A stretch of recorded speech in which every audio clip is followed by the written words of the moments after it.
Okay. Mr. People versus Lanto. Your Honor, James Kazicki, I'm asking the court right now if I could withdraw on this matter. I don't think I could adequately help Mr. Lanto in his legal arguments because I'm not familiar with the issues in it. And I'm just asking the court if I can withdraw. All right. Then Mr. Lanto, then I can appoint a different court-appointed attorney. I already feel this case is going to be unusual. Most defendants either rely on their lawyer or reluctantly accept a court-appointed one.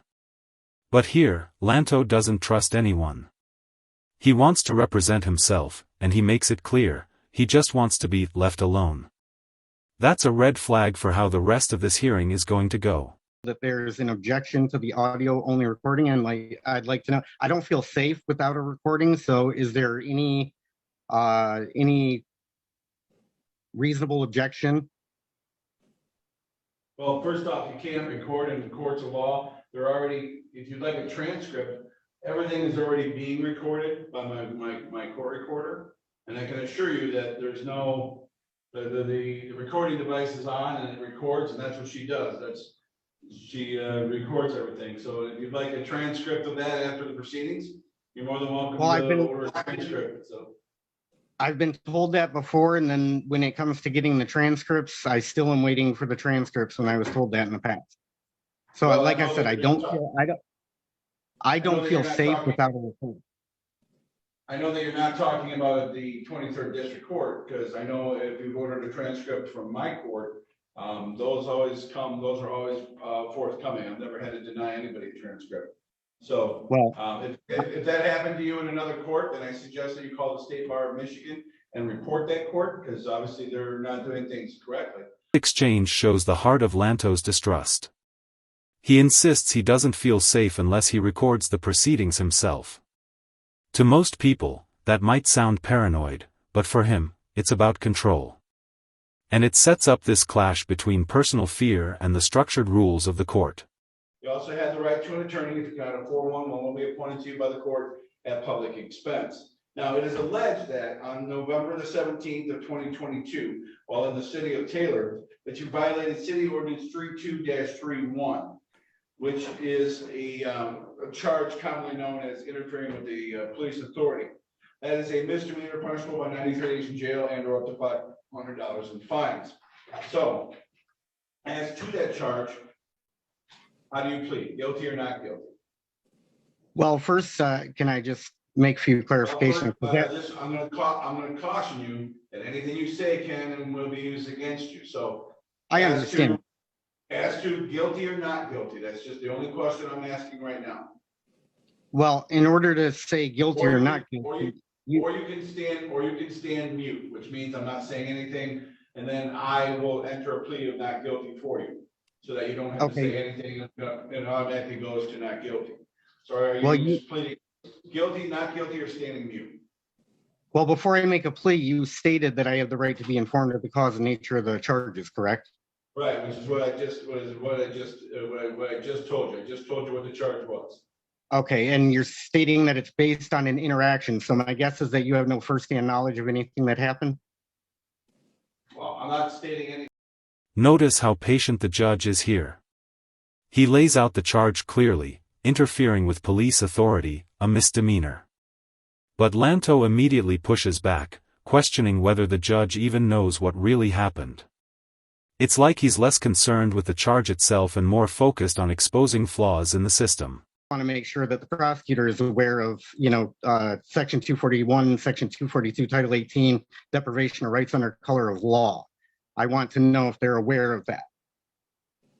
Well, first off, that's a separate, what you're talking about is civil type cases. Well, it's also criminal.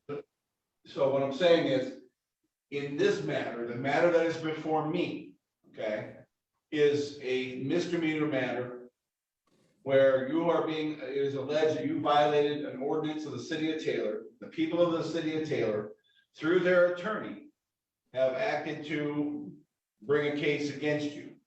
So the only Right, and thing what I is- can do right now is ask you, are you pleading guilty, not guilty, or standing mute? Can I have the name of that prosecutor that's bringing the charges? Because I've had in another case where a prosecutor stated at 3 proceedings away from the arraignment, she stated that after reviewing the video and So, speaking to sir, the witness. I'm gonna take your response as being non-responsive, which is, Well, I has object to nothing to do with being guilty or not guilty, so I'm gonna enter a plea of not guilty for you. I object Right. to that. I object to that. Okay, then are you guilty or not guilty? Or standing Well- mute? Those are the 3 things we got going on right now. Well, I first have to clarify, you did say that I Don't was have to force that to presuming. clarify anything, sir. I'm being very fair with you, and right now, you're basically splitting legal hairs. Right now, the only thing that I have jurisdiction over is doing arraignment. Well, Nothing you more, see- nothing more can happen in this case until the arraignment happens. And the arraignment Well, is whether or not you plead guilty or not guilty, and if you're unresponsive to that question, then I'm gonna enter a plea of not guilty for you so that I can protect your constitutional rights, because a lot of people don't know that they should.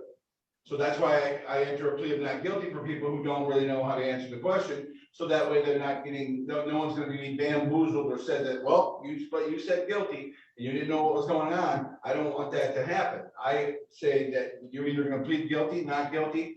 If someone is unresponsive to that question, then I automatically just enter a plea of not guilty for them so that they can preserve all of their rights to a trial and everything else without having. This is where things really heat up.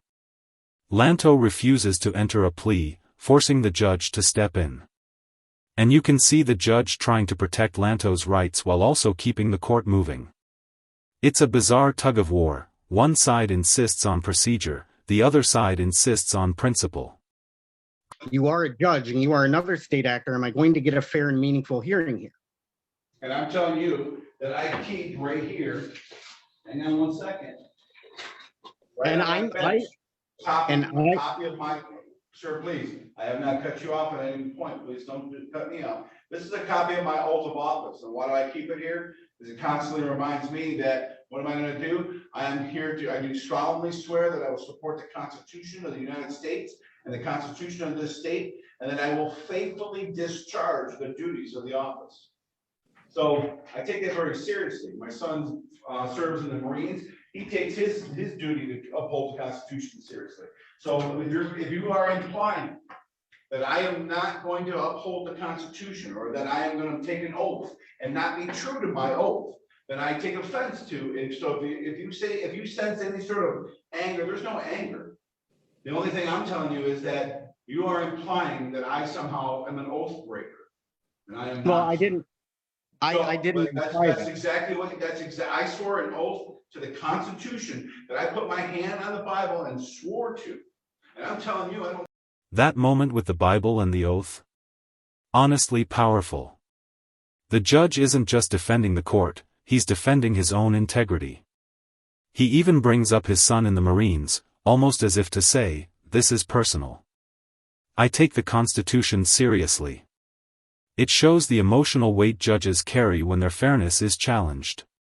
Because in this particular case, there are crimes that occurred, but the crimes that occurred were the people that put their hands on somebody that had no desire to be having somebody put their hands on them, and then binding them, and then placing them in the back of a gangmobile, and then taking them to a cage. That's the victim in this case. And the victim, Okay, if the victim is going to be the city of Taylor, and it's going to be presided over by a judge that is paid by the city of Taylor, with a police officer that's bringing the charges with the help of an attorney, and then they don't know what 241 or section 241 title 18 conspiracy to violate my rights, then I have serious concerns for the fairness and the meaningfulness of these proceedings. And I think that's very reasonable. I am a judge of the 23rd District Court of the state of Michigan. It's located in the city of Taylor, but I am not, I don't work for the city of Taylor. But do you see my concern for my safety? I absolutely, except for the fact is, I'm presiding over the whole case, and I'm gonna make sure everybody has due process. Everybody has the same fairness to bring their case, and to make sure that they can cross-examine witnesses and make sure everything is reported by my recorder, who also has sworn an oath, and I find her to have never have broken her oath either. And so I'm just telling you, I'm going to be doing my job, and my job is to defend the Constitution, and I will be doing. Here's where Lanto turns the tables, claiming he's the victim, not the defendant. He describes being thrown in a cage and calls the real crime the actions of the police. Whether you agree with him or not, it's a glimpse into how distrust of authority can reshape someone's entire reality. Jury trial or bench trial right now? Well, I mean, I do have a couple objections to that because I'm being labeled and called the defendant here. And what I'd like to be called is the victim. And what I'd like to do is if this is a fair proceeding, then that prosecutor, as long as we're going around and throwing out suspicions and alleging crimes, I'm going to allege them of the crime of the Department of Justice, Section 241, 242, Title 18, which is deprivation of rights under color of law. And I take serious issue with people acting like criminals. Okay, so what I'm saying is this. One, I don't have jurisdiction to take your case. Two, you're citing to federal law. Three, you would have to file that in the federal court. And, and all of those things are available to you. You have the right to do so and have the proper court determine that. All right. So what I'm saying is this is a city ordinance, and I have jurisdiction over state cases and over city cases, misdemeanors, and I don't have, and what you're stating, I don't have the jurisdiction to hear. That doesn't mean that you can't bring that case in the proper court. All I'm saying is from now on, I'm just going to refer to you as Mr. Lanto. If you prefer not to be referred to as the defendant, then I'll refer to you as Mr. Lanto. The prosecutor is Mr. Dave Greco, and I'll refer to him as Mr. Greco. And that way, everyone will just refer to one another in their generally names. But what I'm asking you right now is, would you like me to set this for a settlement conference at a later date, or would you like to set this for a bench or jury trial? Well, I'm willing to forego any intention of criminal charges against the prosecutor if they're willing to just dismiss this now and leave me alone. Calling the prosecutor a suspected criminal? That's when the judge snaps. He threatens contempt and even says he won't let the hearing turn into a Jerry Springer episode. It's almost surreal, like courtroom drama crossing into daytime TV. Stopwatch karaoke, which is probably what led up. Which is probably what led up to this. All right, so I'm going to set this for a settlement conference. All of your contact information is correct, so I can make sure the due process is afforded under the Constitution, and I'm mailing notices out to the proper spot, and that's the Cloverdale address. No, and at this time I don't feel safe giving an address, but I'll give you a phone number or an email address that I can be contacted by because I do want to participate in the settlement conference.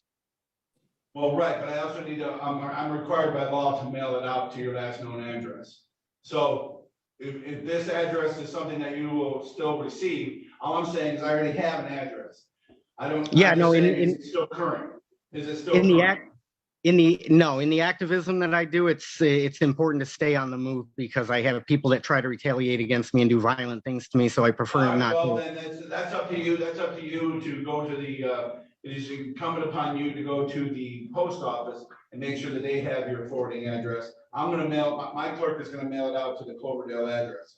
And if you didn't put a forwarding on there, well, that's between you and the post office.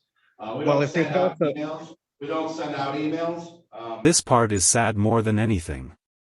Lanto says he doesn't feel safe giving his address because of retaliation. Whether it's true or not, it shows how deeply he feels targeted.